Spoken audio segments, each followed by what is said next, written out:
La casi totalidad de los seres humanos alrededor del mundo fueron analfabetos en todas las épocas históricas, limitándose el uso de la escritura a minorías cultas como lo era el clero.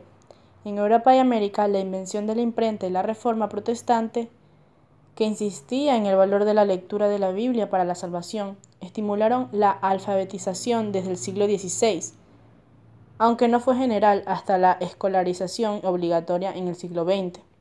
Por tanto, al ser la comunicación oral la más utilizada, su valor es excepcional, sobre todo para la reconstrucción de la historia social, de las mentalidades, entre otras. Desde el romanticismo del siglo XIX, la investigación del folk se basaba en la recopilación de todo tipo de fuentes orales. ¿Qué son las fuentes orales?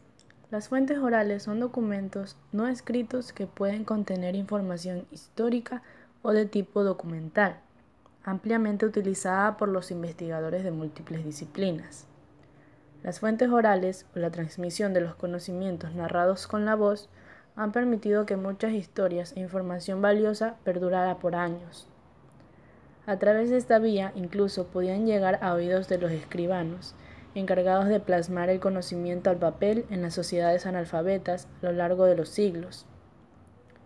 Las fuentes orales dentro del campo de la historiografía han sido tomadas en muchos casos con cautela y se exige su examinación y crítica previa a su uso.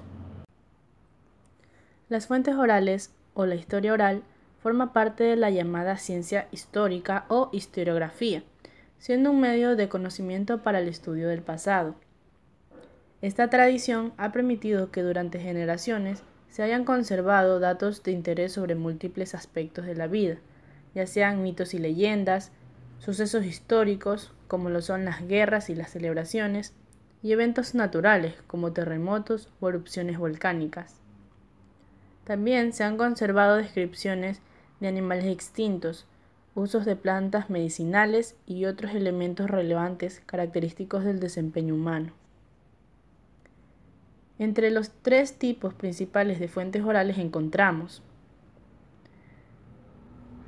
testimonios directos, testimonios indirectos y tradiciones orales.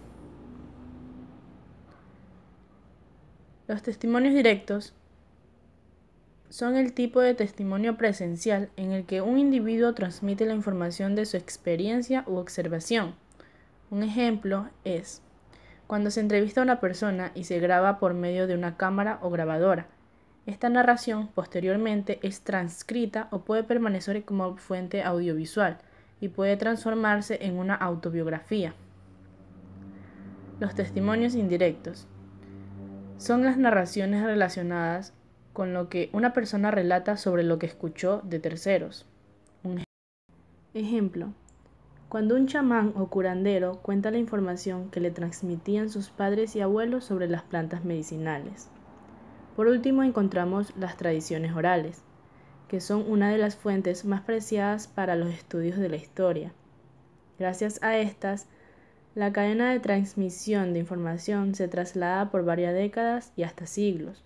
Las tradiciones orales están conformadas por refranes, canciones, cuentos, leyendas, mitos e historias de vida. Los refranes son una de las tradiciones que tienden a variar menos. De estos enunciados se extrae todo tipo de información. Un ejemplo, con el refrán "a cada cochino le llega su Navidad", se puede determinar que un grupo de personas acostumbra a consumir la carne del cerdo durante una fecha o festividad en particular.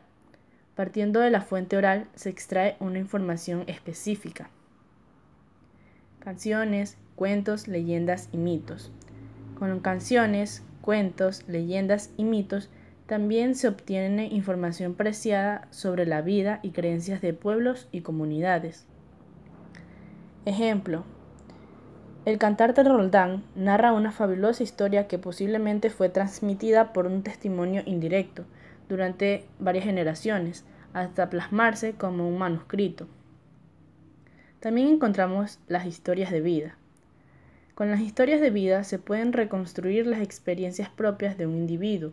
A partir de allí se puede desarrollar el método biográfico, del cual forma parte de la investigación cualitativa en las ciencias sociales. Un ejemplo, Con las historias de vidas y epístolas escritas por los apóstoles sobre la vida de Jesús de Nazaret, se pudo reconstruir la vida de la figura más importante del cristianismo.